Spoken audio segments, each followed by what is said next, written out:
Hey YouTube, this is your girl Nudie Nicole. This is my first vlog, so please bear with me. During the introduction, which is now, I will tell you how I make my famous stuffed salmon cakes. I'm sure at most grocery stores you've ran across double Q pink salmon. And I will tell you how I add my own little twist to it. So let's get started. Come on this way. With the help of my son Kai, he is helping me with the recording. So first we will start with the ingredients. First you'll need a squash. This is a squash that I've already cut up pieces of it.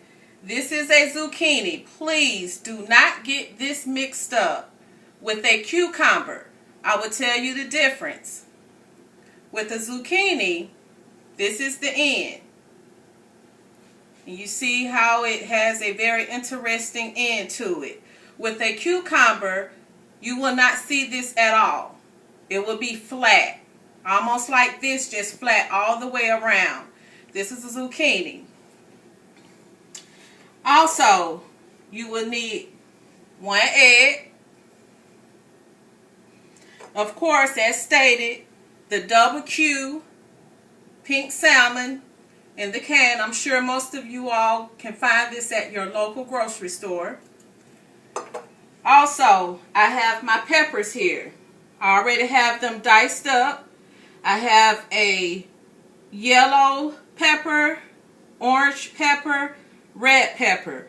Please feel free to also use a cucumber. A bell pepper, excuse me, not a cucumber, a bell pepper, whatever peppers you would like. I also have parts of an onion chopped up. I just went on and showed you all how I did my squash. First, I rounded them, and then I diced them. You can dice it however you would like, but I would say try to have them medium to small, because if you have them too big, the salmon will get done more quicker than your vegetables. If you like crunchy vegetables in your stuff, then feel free to do it that way, but if it's medium to small, it will cook along with the salmon. This is just the zucchini. How I did it, I rounded it. And right here, I also cubed that up. Alright. Getting on over here to the seasonings. I have black pepper, garlic powder, paprika. I usually like using the smoked paprika, but this is just regular. You can also find this at your local Walmart, or, you know, that's where I get this from, but the smoked paprika I get from my local market. Also, I'm sure you all may know about the Louisiana seasoned crispy fish fry seafood. I use this when I make my salmon cakes. I also get this seasoning from my local market. It's nothing but herbs and ingredients mixed in together for fish, for your fish fry, but I use it for my salmon. It's nothing but fish seasoning. And the last ingredient that I have is parsley flakes. I'll let you know soon where these come into play, but it's pretty much used for garnishment. That's pretty much what it's used for, because really you can't really taste parsley anyway. Alright, come on over. Right here, my double Q pink salmon, I have poured over in a bowl. Please feel free to keep the juices in. I try to take as much bones out that I can. And all I do is I just mash it all together. If you can't get all of the bones out, once you mash it up really well, it'll come together. It'll get soft, really soft, especially once you start cooking it. And what I'm doing now is just mashing everything up, the meat, so it can be mashed all up really fine. You getting it, Kai? Mm-hmm. Okay. It's definitely a quick, healthy little meal, especially if your kids won't eat vegetables. At least you can camouflage it in these salmon cakes. And that way they're also getting their vegetables. Okay. You just keep mashing. Whatever fits you. You might like it chunky. You might like it mashed up really fine. I do because I want everything to cook evenly. Alright, I think that's pretty good.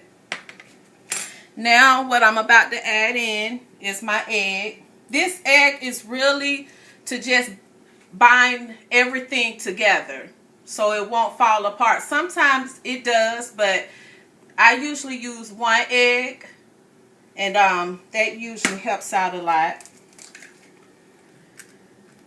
Alright, set this to the side.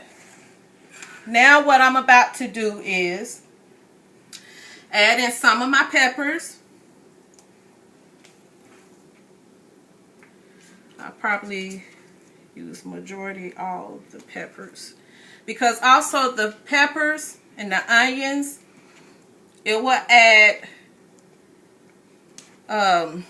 juices to it, so it won't become so dry. Now I'm adding in my onions.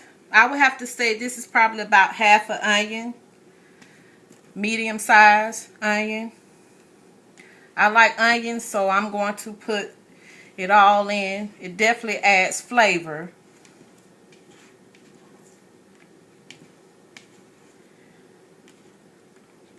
Okay. This is just to show you how the peppers look that I chopped up. Like I said, this is the size. And usually I cut the top part off, cut it down the middle, devein it, take all the seeds out, and then it looks like this. And you can just slice and then just cube it. You can cube it however you want to. Now I'm coming on over.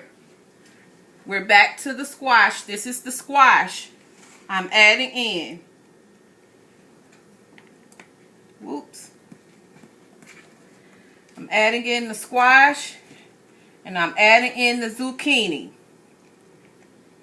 You can pretty much add in whatever vegetable you would like, but this is my recipe, so I'm doing zucchini and squash. Alright, now we're down to the seasoning. I use a little black pepper. I don't use much because it is out of the can and it's already salty. And so the sodium is 230 milligrams. And for me, you don't want to add too much in. It'll be too salty. This is the paprika. Remember, this is regular paprika. I usually use the smoked paprika, but I don't have it. But this is paprika. You can add as much seasoning as you would like to your taste. I don't want much because, as stated before, with it coming out of the can, it already has sodium in it, and a lot of seasonings has salt in it. Alright, this is garlic powder. I don't use too much. This right here, as mentioned before, is the fish seasoning that I get from my local market. Definitely I don't use much of this because it also has sodium in it. I just use it a little bit for the flavoring. That's it. Because although the meat has sodium, you know, you want to flavor your vegetables. You can add some of this in. It doesn't really matter, but as stated, I'll show you what I'll be using this for a little bit later. And then you're going to just mix everything together. Remember, your egg is already in there. Mix everything together. While I'm doing this, keep it right there, Kai. I'm going to turn on the stove to get the grease hot. I use canola oil, but feel free to use whatever oil you would like. Keep it right there.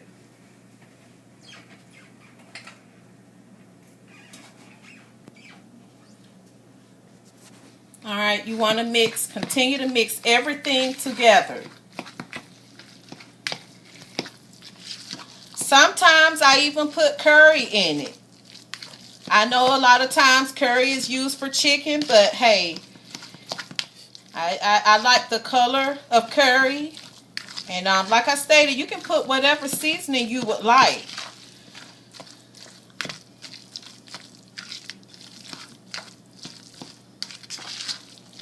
You just want to continue to mix everything together to even it out.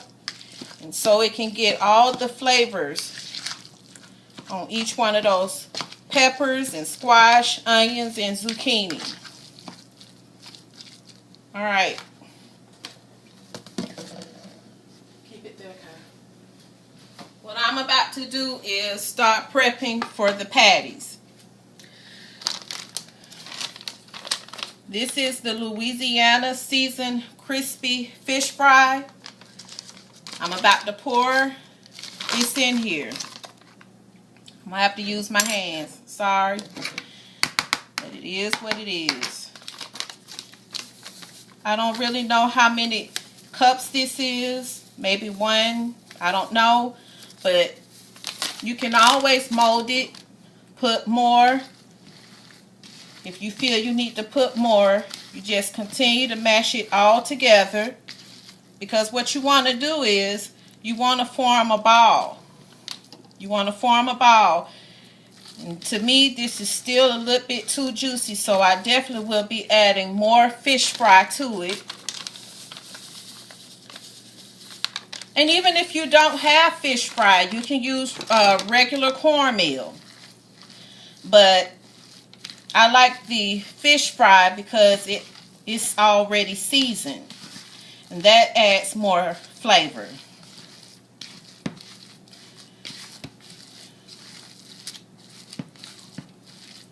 Okay. Continue to mash it together. You getting it good? I think I want to add just a little more. Take away some of the moisture that's in it so it can bind together.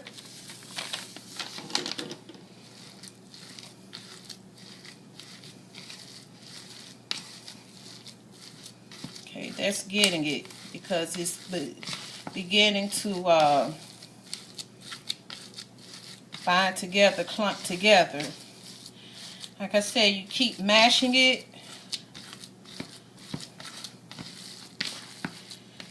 And this is the test. What you want to do is take some of it, maybe a palm full, a ball. And if you see you're doing this and you're losing some of it, that means you need to add some more to it. I think that might do it.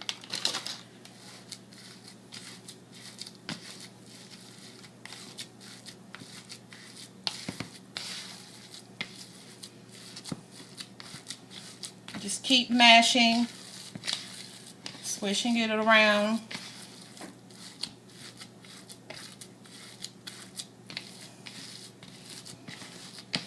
For me, I don't like a lot. I could add a little bit more, but I don't want to take away from the flavor of the salmon. Alright?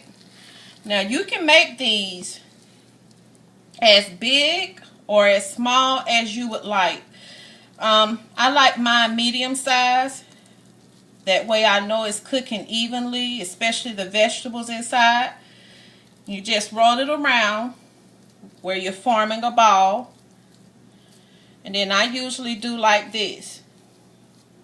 I like a round ball, but I usually like doing it like this. And you see parts of the zucchini, parts of the squash, the onion. That's how I like doing mine. Maybe that size. And you'll just continue to do the same thing.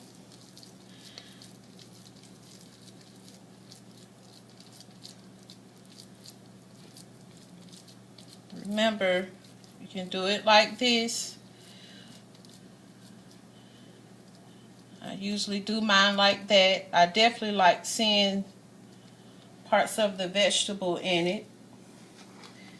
Once you get it onto your transfer platter, you can still mold it however you want to do it. I'll probably make about 2 more so this video won't be so long. And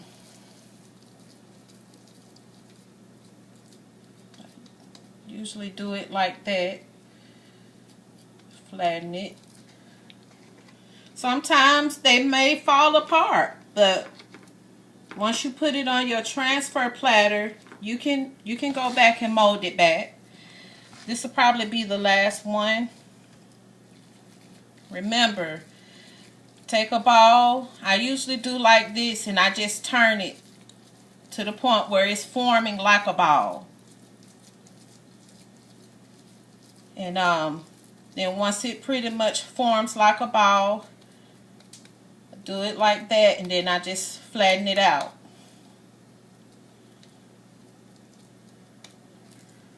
Alright, come on over with me to the stove. Alright, I have on this side, Kyle, I have my canola oil. It's already hot. If you feel you need to sit it down, and you just plop it over in there, the grease. If you feel like you're nervous about the grease, definitely have it down, the temperature, or let me show you how you can put it on your spatula.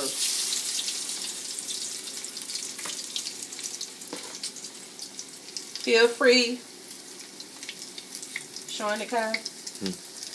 Feel free to just drop it in there on your spatula. And usually what I like doing, I like mashing it. Like mashing it down.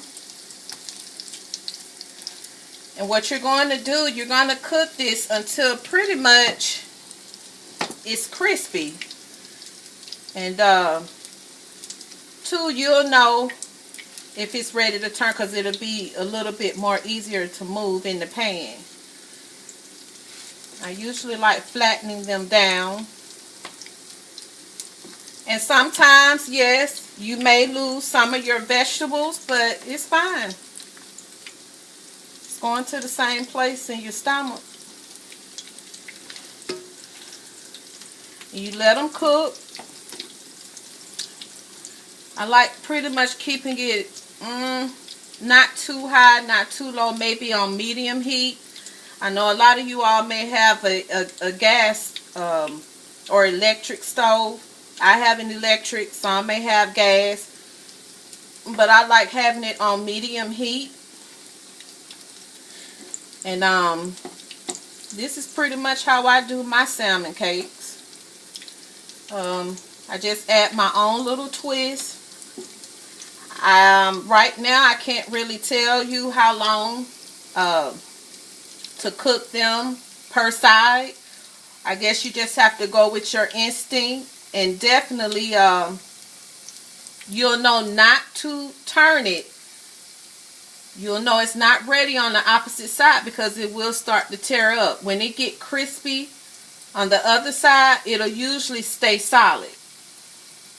And sometimes around the edges, you'll see that, you know, it'll start to get crispy. That usually tells you also that it's time to switch over.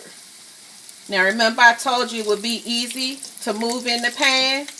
Well, see, these are almost ready because some of them, they're becoming easy to move, like this one and that one.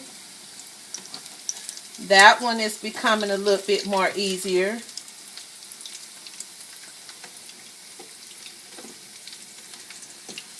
This one is now easier. Have to unstick it a little bit. I'll be turning it in a minute, but like I said, sometimes you'll know when it's time to turn it, to flip it over. It'll start becoming crispy around the edges. Personally, I don't like mine real crispy because it takes away from the meat, the flavor. I'm just going to guess on this one. Bear with me. I hope it works. Woo, it did. And try this one. Okay, so far so good.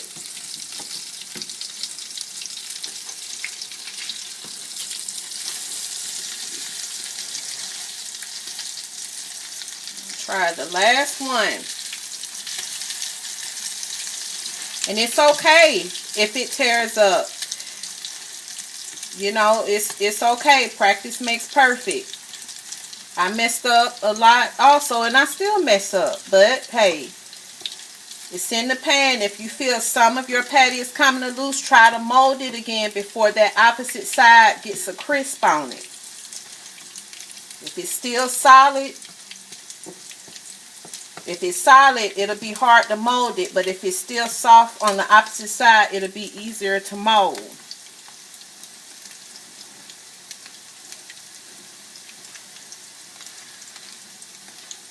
And a lot of times what I'll do,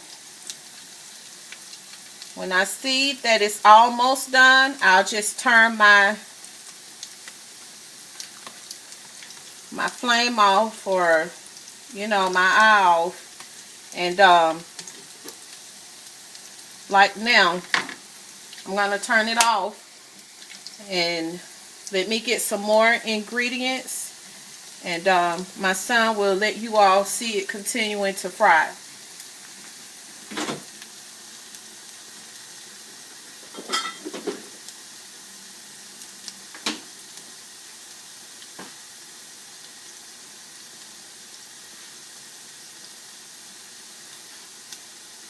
But definitely also you want to drain the grease.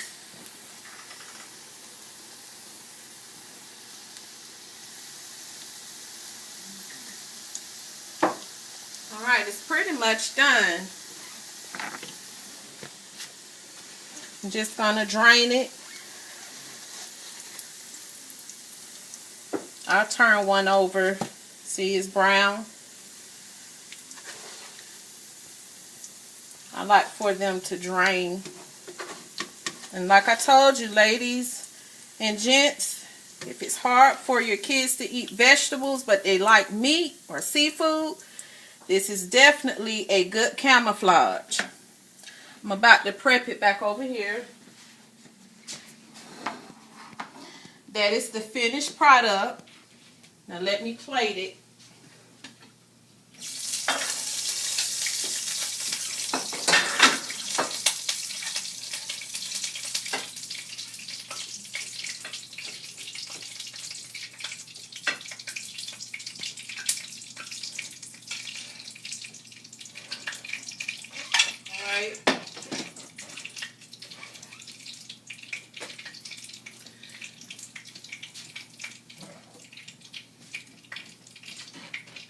Alright, this is the finished product.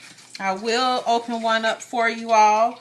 The only thing I have on the plate now is some yellow rice that you can get from your local grocery store. It's yellow rice. And what I did rather, I also put some onions in it. And sometimes I'll even spice up my rice by putting cream of chicken in it, you know, just to make it different. Remember the parsley flakes I told you all about? This is just for garnishment for your rice. And I even put some tartar sauce on the side if you want to eat it with tartar sauce. But let me show you. I'm about to break one open so I can show you how it looks inside. See that? I break open another piece. Got your onions. There go that zucchini. Peppers. And everything. It's good. Try it. I hope you enjoy it. And I guess I'll let my son do, I think it's something called the thumbnail. So let me pause for a minute. All right. Thank you all for your time. Have a good day.